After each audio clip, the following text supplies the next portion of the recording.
Le schémascope présente un schéma pour comprendre les notions de gènes et d'allèles. On dit souvent que l'homme et le chimpanzé sont génétiquement proches à hauteur de 98,5%. Quand on dit ça, on sous-entend que deux êtres humains entre eux sont proches à 100% puisqu'ils sont de la même espèce. On devrait donc tous se ressembler à l'identique, mais ça n'est pas le cas. En réalité, les gènes au sein d'une espèce sont identiques, mais tous les individus n'en ont pas forcément la même version. Comment explique-t-on les différences entre les versions des mêmes gènes, et comment ces versions mènent-elles à l'expression des différentes formes de caractères? C'est ce que nous allons voir. Premièrement, nous allons définir un gène pour ensuite parler d'allèle. Prenons par exemple le chromosome 3 d'une cellule humaine. Notre espèce étant diploïde, le chromosome 3 possède un chromosome homologue 3', complétant la paire de chromosomes 3. Un locus, du latin lieu, endroit, définit la place précise et invariable où un gène donné se trouve dans le génome. Prenons un locus précis du chromosome 3, le locus L. En tant que chromosome homologue, le chromosome 3' possède exactement le même gène au même endroit, le locus L. En zoomant sur l'ADN à cet endroit précis, on constate la présence d'une succession de nucléotides qui composent le gène présent à ce locus.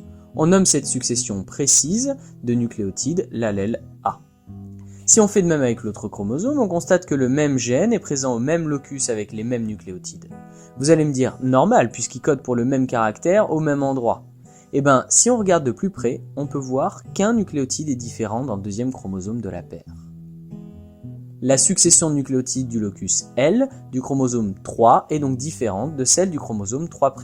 On dira donc que c'est une autre version du même gène et que bien que chromosome et locus soient identiques, on peut avoir deux versions différentes de ces caractères sur les deux chromosomes homologues. On appelle ces versions différentes d'un gène des allèles. On nommera le deuxième allèle l'allèle M. Il peut exister des centaines d'allèles pour un seul locus, l'essentiel étant de comprendre que le gène est identique bien qu'il en existe plusieurs versions. On peut prendre l'exemple des poules domestiques type Wyandotte. Il existe chez elles un gène responsable de la couleur du plumage, comme on le voit. Une version de ce gène possède une succession de nucléotides qui aboutit à l'expression du caractère couleur de plume sous la version noire. Une autre succession de nucléotides code toujours pour le caractère couleur des plumes, mais cette fois-ci couleur blanche. Ces deux versions du même caractère sont des allèles différents d'un seul et même gène. Une Wyandotte qui possède les deux allèles aura donc les plumes des deux couleurs.